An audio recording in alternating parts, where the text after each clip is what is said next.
बिस्मिल्लाहिर्रहमानिर्रहीम। अस्सलाम वालेकुम नाज़रीन, आप यूट्यूब चैनल देख रहे हैं, मैं इमरान खान। नाज़रीन, एक तो ये जो पाकिस्तान की अफवाज हमेशा से ये कहती है कि हमारा सियासत में कोई किरदार नहीं है, सियासत में इतना घटिया किरदार कभी हमने देखा ही नहीं था फ़ौज का जो अब हम देख रहे हैं। यानी डिक्टेटर्स के अदवार में भी कुछ थोड़ा बहुत कुछ चीज़ें, कुछ ओले बाकी रह जाते थे, अब तो वो भी नहीं रहे और फ़ौज का सियासत के अंदर किरदार सबको दिखाई दे रहा है। एक आम अब फ़ौजी का बेचारे का इसमें कोई लेना देना नहीं है। मेरे जितने फ़ौजी दोस्त हैं, भाई हैं, जो बॉर्डर्स पे खड़े हैं, जो बेचारे ड्यूटीज़ दे रहे हैं अपने अपने ऑफिस के अंदर या अपने अपनी छावनियों के अंदर, मैं उन सब से मादरत चाहता हूँ अगर उनका दिलदारी हो। लेकिन ये मैं इदारे की बात कर रहा हूँ कि बतौर इदारा जो है वो इसको मिलिट्री एस्टेब्लिशमेंट ने इस्तेमाल किया घटिया सियासत के लिए और वो लगातार अपने फ़ायदों के लिए इस्तेमाल कर रहे हैं। फ़ायदा किसे होता है? फ़ायदा हो जाता है एक जर्नैल को, फ़ायदा हो जाता है एक ऐसे जर्नैल को जो बुज़दिल है, जो डर जाता है, जो परेशान हो जाता है, वो फ़ायदा उठाता है, कभी मार्शल लॉ लगा देता है, कभी कोई और घटिया हरकत करता है। लेकिन इसका नुकसान किसे होता है? मेरे ख्याल में पाकिस्तान से ज़्यादा नुकसान इसका इदारे को होता है। उस इदारे को जिसको एक प्रोफेशनल इदारा होना चाहिए, उस इदारे को जिसका काम सिर्फ हिफाजत करने का है, और उस इदारे को सियासत जैसी चीज़ के अंदर इन्वॉल्व नहीं होना चाहिए और ऐसी घटिया सियासत कर दी नहीं चाहिए। देखिए, आसिफ मुनीर साहब ने ना एक बहुत बड़ी गलती भी कर दी है। इस बात को हमें अपने दिमाग में रखना पड़ेगा। गलती क्या की?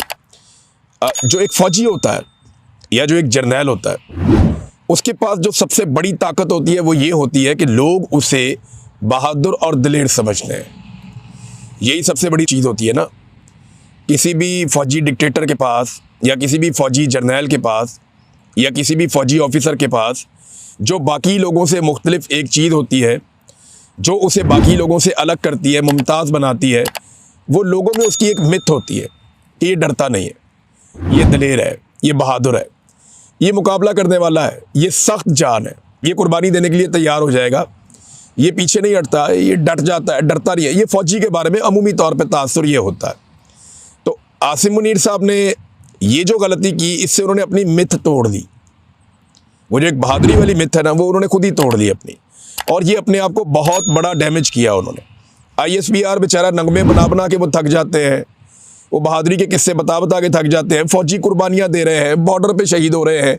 इतनी बहादुर फ़ौज का क्या कोई इतना बुज़दिल सपा सलार हो सकता है कि वो इस्तिस्ना मांग ले? कौन सा हमारा मुस्लिम तारीख उठाकर देख ले, कौन सा जर्नैल है जिसने इस्तिस्ना मांगी थी? इस्तिस्ना तो कोई नहीं मांगता। हज़रत खालिद बिन वलीद रज़ियल्लाहु तआला अन्हु का मामला सीधा हज़रत बिलाल आए और वहीं पे हो गया, और जो उनके साथ हुआ वो सारी दुनिया में तारीख की किताबों में लिखा हुआ है। उन्हें माज़ूल कर दिया गया, हटा दिया गया उनके ओहदे से। क्या उनसे बेहतर जर्नैल है कोई? बेशुमार और मुसलमानों के तो तारीख बड़ी बड़ी है, लड़ने वालों से, जर्नैलों से, बड़े बड़े शानदार लोग थे। लेकिन इस्तिस्ना किसने मांगा था? यानी जिसके दिल में चोर नहीं है, जिसे कोई डर नहीं है। यानी मैंने कल एक हॉल में इतने लोगों से पूछा आपको इस्तिस्ना चाहिए? उन्होंने कहा नहीं चाहिए। मैंने कहा जी क्यों नहीं चाहिए? उन्होंने कहा जी इसलिए नहीं चाहिए कि हमने कुछ किया ही नहीं, हमें किसी का खौफ ही नहीं है। लेकिन आपके आर्मी चीफ की वो मिथ जो एक वो कैरी उनको करना चाहिए था, बदकिस्मती से उन्होंने अपनी ये मिथ तोड़ दी है। फ़ौज की या फ़ौजी की सबसे बड़ी जो ताकत होती है वो उसका दिलेर होना, जो लोग समझते हैं कि वो दिलेर है, वो होती है। आज आसिफ मुनीर साहब ने अपनी वो मिथ गवा दी है। ये बड़ी वाहियात तजवीज़ थी जिसने भी दी थी, लेकिन फ़िलहाल दे दी देने वाले ने। सदर पाकिस्तान के लिए वो मांग रहे थे जी पूरी ज़िंदगी का सदर पाकिस्तान का भी इस्तिस्ना, यानी जितनी देर वो सदर रहेगा, सदर के ओहदे पे रहेगा, तब तक के लिए उसके जो कारनामे हैं या उसके जो मामलात हैं उनमें उसको इस्तिस्ना मिलता है। ये तो एक चले लिखी पड़ी पुरानी बात है। हमें तो उस पर भी एतराज़ था कि यार इस्तिस्ना होता क्या है? आप किसी आदमी को क्यों दे सकते हैं कि भाई अब कानून से बालातर हो गया इसलिए कि क्योंकि ये सदर बन गया, इसको मुंतखब कर दिया गया है। अवामी नुमाइंदा होता है ना, अवाम के ज़रिए से ही आता है, तो ये कैसे हो सकता है कि आप उसे इस्तिस्ना दे दें?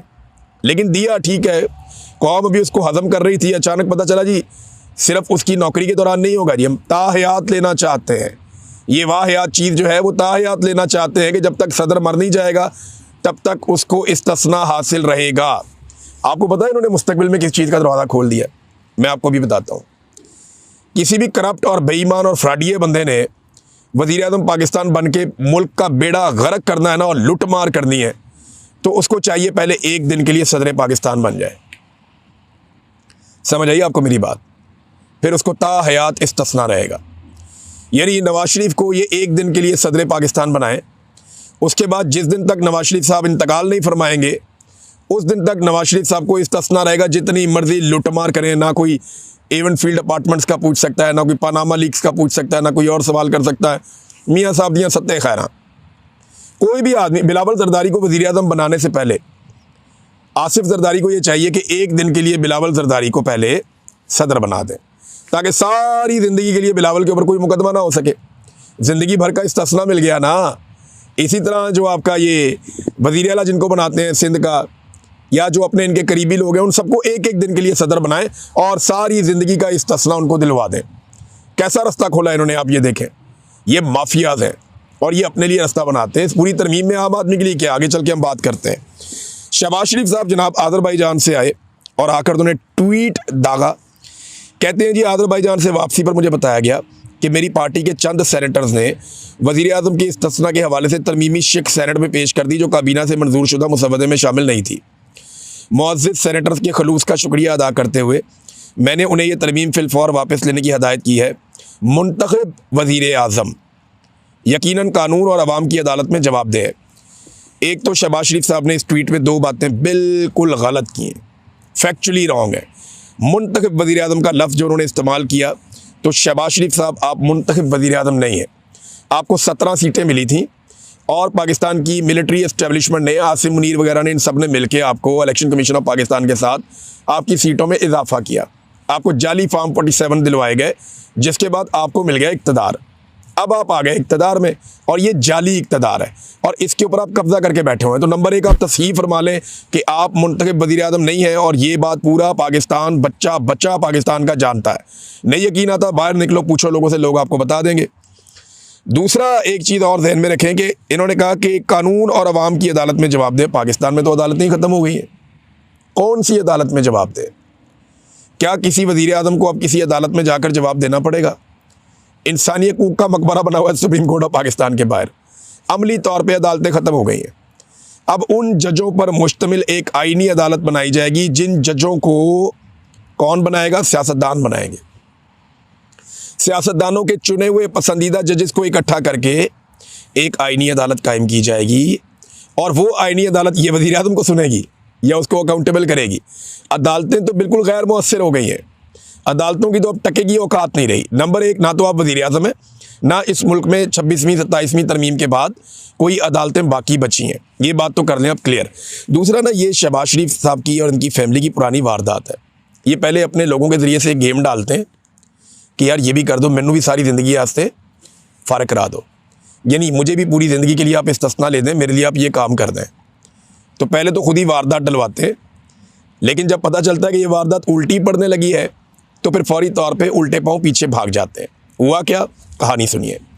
हुआ ये कि जब ये लेकर आए ना तजवीज़, तो इसके ऊपर कुछ सेनेटर्स बैठे, उन्होंने कहा जी तुसी अपना जरदारी बचा रहे हो, तो तुसी अपना जरदारी छुड़ा रहे हो कि जनाब ता क़यामत या ता हयात जरदारी साहब को कोई ना पूछे, और जो बाकी सदूर हैं उनको भी कोई ना पूछे, और गवर्नर्स की भी आप तजवीज़ लेकर आ रहे हैं। तो ये जो हरकतें आप कर रहे हैं, तो हमारा वज़ीर आज़म सोतेला, हमारे वज़ीर आज़म को भी इसी तरह की कोई शिक उनकी भी शामिल करें। तो फ़ारूक एच नाइक ने वहाँ पे बताया, कानूनदाद है, उन्होंने बताया कि जनाब ये तरमीम अगर आप ऐसे करेंगे ना तो इसका फ़ायदा इमरान खान को भी होगा, फिर इमरान खान भी बाहर आ जाएगा। जंग ग्रुप ने इसको शामिल भी किया है। चलें, ये कर सकते थे कि तरमीम जनाब आइंदा से होगी। अब के बाद जो वज़ीर आज़म रिटायर होगा या उसका मुद्दत पूरी होगी या वो ओहदे से हटेगा, तो उसके बाद वो ताहयात, ये वाहयात सहूलत उसको मैसर रहेगी, इस्तिस्ना वाली। तो ये ऐसे भी कर सकते थे, लेकिन फ़ारूक एच नाइक ने कहा जी इसका इमरान खान को भी फ़ायदा होगा। ये किस तरफ आप चल पड़े हैं, और अदालतों के अंदर तो दमखम रहा ही नहीं। कौन सी अदालत है इस वक्त, इसकी जुर्रत है जज की कि वो बुला के हुकूमत से कोई बात पूछ ले, लिहाजा वो फिर उन्हें सुकून हो गया। नाज़रीन, एतदाद हसन साहब ने इसमें एक स्टेटमेंट दिया, बड़ा इंटरेस्टिंग है। एतदाद, ये इन्होंने वारदात डाली, खुद ही शामिल करवाया और खुद ही निकलवा लिया बाद में, और इसके ऊपर पब्लिक का रद्दअमल भी बहुत आना था। वैसे तो पब्लिक का रद्दअमल बहुत सारी चीज़ों पे आ रहा है, लेकिन रद्दअमल की आजकल परवाह कौन करता है? पहले शामिल करा लो, फिर नोटिस ले लो और फिर हीरो बन जाओ। तो हीरो तो अब ये कभी नहीं बनेंगे, कौम ने इनको ज़ीरो बना दिया। नाज़रीन, एतदाद हसन साहब कह रहे हैं कि फ़ौज बहुत डरी हुई है इमरान खान से कि एक शख्सियत को पूरी ज़िंदगी के लिए पाकिस्तान के कानून से बाला कर दे। अब तो सदर से भी ज़्यादा मजबूत ओहदा बन गया फील्ड मार्शल का, उनके बारे में कह रहे हैं। ये यूँ नहीं होता, जो नए आते हैं वो पिछले को उखाड़ के जाते हैं। इनका हर मंसूबा नाकाम हुआ है। हर वो कानून और तरमीम जो बिना किसी बहस के पास होती है वो कभी देर पा नहीं होती। ये एतजाज़ एहसन साहब ने भी कहा। अब नाज़रीन, मेरी ना पाकिस्तान के मौलवियों से एक सवाल है। ये ताहिर अशरफी वगैरह जो इस किस्म के मौलवी हैं, मुफ्ती मुनीब हो गया, या जो सरकारी मुल्ला है, मेरा इनसे एक सवाल है और सादा सवाल है कि क्या एक सिपा सलार का इस्तिस्ना लेना ऐन आईनी है या गैर आईनी है? इस सवाल का जवाब देते हैं। मैं मौलवियों से जानना चाहता हूँ कि मौलवी मेरी रहनुमाई करें, क्या सिपा सलार का इस्तिस्ना लेना कि वो सारी ज़िंदगी कुछ भी करता फिरे। आप सिपा सलार जो है उसने कोई दुकान से टॉफ़ियाँ उठा के तो भागना नहीं है, उसने वही करना है ना, अपने इख्तियारात का गलत इस्तेमाल करना है, सियासत में मुदाखलत करनी है, जबरी गुमशुदगियाँ करनी है, ह्यूमन राइट्स की वायलेशन करनी है, मीडिया को कुचलना है, अदलिया को कुचलना है, एजेंसियों के ज़रिए से घटिया तरीन काम करवाने, यही काम हो जाता है ना। तो मुझे जो पाकिस्तान के हमारे उलमा इकराम हैं वो ये बताएं, या अगर पाकिस्तान से बाहर भी हैं कोई तो वो रहनुमाई करें कि क्या कोई सिपा सलार इस्तिस्ना ले सकता है कि मैं कुछ भी करूं, मेरे ऊपर किसी कानून का इतलाक नहीं होगा, बाकी तमाम पाकिस्तानियों के लिए ये कानून लागू होगा, मेरे ऊपर ये कानून लागू नहीं होगा। ये ज़रा मौलवी हजरात मुझे बताएं जो बहुत उछल उछल के तकरीरें करते हैं, ख़ास तौर पे ताहिर अशरफी, मुफ्ती मुनीब, और हमें रहनुमाई अगर दें जो बहुत बड़े हमारे जामिया बनूरिया के जो आलम दीन हैं वो हमें बता दें, बहुत सारे और मुफ्ती राग़िब नईमी साहब हैं वो बता दें, और बहुत सारे दोस्त हैं जो बताना चाहें वो ये बताएं कि जनाब इस इस्तिस्ना को होना चाहिए या नहीं होना चाहिए, और इसके ख़िलाफ़ कोई अगर आवाज़ उठानी है तो फिर मौलवियों को भी आवाज़ उठानी चाहिए। एक और बड़ी इंटरेस्टिंग चीज़ नाज़रीन हो रही है, और वो इंटरेस्टिंग चीज़ पता क्या हो रही है? सोशल मीडिया के ऊपर ना पाकिस्तान के बहुत सारे सहाफ़ी, बहुत सारे एक्टिविस्ट और आम जो सारिफ हैं वो निकाल के ना जर्नैलों की और डिक्टेटरों की दास्तानें फील्ड मार्शल साहब को सुना रहे हैं। इस वक्त उन्हें सुनाई नहीं देगा, रिटायरमेंट के बाद उनके पास बहुत टाइम होगा, जब वक्त बदलेगा तो उनके पास बहुत टाइम होगा, तब ये मवाद देखते रहें। लेकिन लोग निकाल के सुना रहे हैं और दिखा रहे हैं कि जनाब ये डिक्टेटर था, देखो इसकी क्या हालत हुई, ये डिक्टेटर था, इसकी क्या हालत हुई। पाकिस्तान में चारों डिक्टेटर्स के साथ क्या हुआ, और उसके बाद से लेकर अब तक दुनिया में जो डिक्टेटर्स हैं जिन्होंने कवानीन अपने मुताबिक बदल लिए, जिन्होंने सारी सहूलतें हासिल करके ताकत सारी अपने पास इकट्ठी कर ली, उन तमाम डिक्टेटर्स की क्या दुर्गत बनी और उनके साथ क्या हुआ, ये सारा कुछ जो है ये उनको बताया जा रहा है, रिकॉर्ड के ऊपर रखा जा रहा है। एक और इंटरेस्टिंग बात कि शहबाज शरीफ ने तो जनाब बड़ा हीरो बनने के चक्कर में ना, और सामने आ गए जनाब कोई मसला ही नहीं है, मुझे इस्तिस्ना नहीं चाहिए। तो शहबाज शरीफ साहब को एक सवाल है कि अगर आपको इतनी गैरत आ गई है या आपको लगता है कि ये आपकी गैरत गवारा नहीं करती कि जवाबदेह होना चाहिए, तो क्या सदर पाकिस्तान को जवाबदेह नहीं होना चाहिए? क्या पाकिस्तान के एक सरकारी ऑफिसर को जिसका 22वां ग्रेड है, वो आर्मी चीफ है, उसको जवाबदेह नहीं होना चाहिए? मेरा ब्यूरोक्रेसी से सवाल है और बाकी सारे इदारों से कि अगर आप सारे जवाब देते हैं तो ये क्यों नहीं जवाब देते? यानी आसिम मुनीर साहब को जवाब देने में ऐसा क्या गलत किया आसिम मुनीर साहब ने कि वो आप जवाब नहीं देना चाहते? सवाल तो ये है ना कि आपसे ऐसी कौन सी गलती होगी या आपने ऐसे कौन से गलत काम किए जिनकी वजह से आपको ये इस्तिस्ना लेना पड़ रहा है कि मुझे कोई सवाल ही ना करे, मुझे जवाब ना देना पड़े। बाकी सारा पाकिस्तान जवाबदेह है और आप अकेले जवाबदेह नहीं है। एक तो उलमा जो है वो इसके बारे में बताए, और दूसरा क्या जिस तरह शहबाज शरीफ साहब ने मुजाहरा किया जुर्रत का कि जनाब मैं नहीं लेता इस्तिस्ना, ऐसे क्या फील्ड मार्शल ये जुर्रत का मुजाहरा करेंगे और जरदारी साहब जुर्रत का मुजाहरा करेंगे? देखिए मेरी राय में ना इस वक्त आसिम मुनीर साहब को ना खुद 3 चीज़ें ख़त्म कर देनी चाहिए। नंबर 1, उन्हें इस्तिस्ना से दस्तबरदार होना चाहिए कि मुझे नहीं चाहिए। नंबर 2, जो ताहयात मुराआत है उससे भी उनको दस्तबरदार होना चाहिए कि मुझे नहीं चाहिए। नंबर 3, जो उनको निकालने का तरीक़ाकार बदला जा रहा है वो भी उनको दस्तबरदार होना चाहिए कि मुझे नहीं चाहिए। वरना पता है क्या, लोग उन्हें तारीख़ में एक बुज़दिल जर्नैल के तौर पर याद रखेंगे, और मेरा नहीं ख्याल कि एक जर्नैल बनने का आपको कोई फ़ायदा होता है अगर आपके साथ ये लफ्ज़ लग जाए तो इस एक टैग से बचने के लिए, देखिए ना आज आप आर्मी चीफ़ हैं, आपकी मौज लगी हुई है, सारे आपको अच्छी अच्छी बातें सुनाते हैं, इधर से आता है कोई सलूट मारता है, कोई उधर से आता है सलूट मारता है, जो आता है अच्छी से अच्छी कहानी सुनाता है, आपकी गेम चुक के रखी हुई है आज सारों ने। लेकिन एक वक्त आएगा फिर आप ये नहीं रहेंगे जो आप आज हैं, तो उस वक्त लोग आपको तारीख़ में क्या याद रखेंगे? आप तारीख़ में अपने आप को एक बुज़दिल आदमी के तौर पे क्यों याद रखना चाहते हैं? अगर आपने कुछ गलत किया, आपको जेल काटनी पड़े तो काटें जेल। लोग आपको दलेर आदमी, तो देखें परवेज़ मुशर्रफ अब दुनिया में नहीं है, लेकिन लोग उसको बहुत बुज़दिल आदमी नहीं समझते थे। लोग कहते थे ठीक है यार बुज़दिल नहीं था वो उस तरह से, लेकिन जो आप कर रहे हैं कि मैं बच जाऊं, मैं अदालतों में ना जाना पड़े, मेरे ऊपर कोई केस ना हो जाए, मुझे कोई सवाल ना पूछ ले, या ये ह्यूमन राइट वायलेशन मेरे आगे ना आ जाए, वो देखिए पाकिस्तान में नहीं आएगी, पाकिस्तान से बाहर आ जाएंगी। दुनिया बहुत बड़ी है, बैन अवी सतह पर भी लोग केस कर सकते हैं। तो ये आर्मी चीफ को खुद ये ख़त्म कर देना चाहिए मामला, वरना तारीख उन्हें कोई अच्छे अल्फाज ये या अलकाब से याद नहीं रखेगी। नाज़रीन, हम बहुत सारे लोगों को सहाफ़ी समझते रहे, वो पता नहीं क्या निकला है, मैं तो हैरान होता रहता हूँ।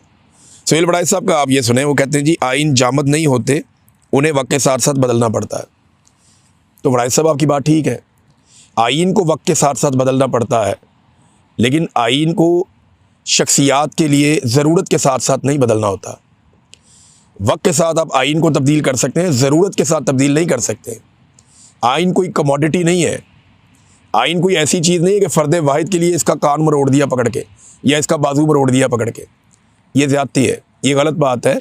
अगर सहाफ़त करनी है तो पूरी बात हमें सबको करनी चाहिए कि जनाब फ़र्द वाहिद के लिए जब आप ये चीज़ें करते हैं तो तारीख़ भी इसको गलत समझती है और इसके असरात भी गलत आते हैं। अवाम को क्या मिला इस आइनी तरमीम में? कभी सोचा आपने? क्या कोई आइनी तरमीम होती है ऐसी जिसमें अवाम को सेहत, उनकी तालीम, बुनियादी ज़रूरियात, जो भी उनके हुकूक़ हैं, जो आइनी हुकूक़ है, जो इंसानी हुकूक़ है, जो इंसाफ की सहूलत है, कोई एक चीज़ अवाम को मिल जाए? कुछ भी नहीं। ना लोगों के लिए इस आइन में रोटी है, ना कपड़ा है, ना मकान है। ना लोगों के लिए इस आइन में इज़्ज़त है, ना इंसाफ है। लोगों के लिए तो इस आइन में कुछ भी नहीं है, और अगर कुछ आइन में लिखा भी है तो उस पर तो कभी अमल दरामद होता ही नहीं है।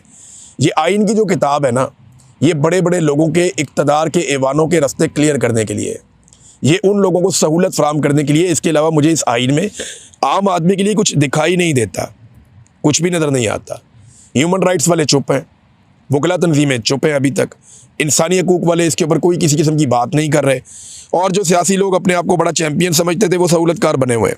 और सबसे ज़्यादा मुझे मज़ा आया ANP की सियासत तबाह होने का, यानी एमल वली ख़ान कैसे उछल उछल के जर्नैलों की ख्वाहिशात पूरी करते हैं। बादशाह खान की सियासत को शायर दस्तूर पे फ़रोख्त कर दिया इस आदमी ने।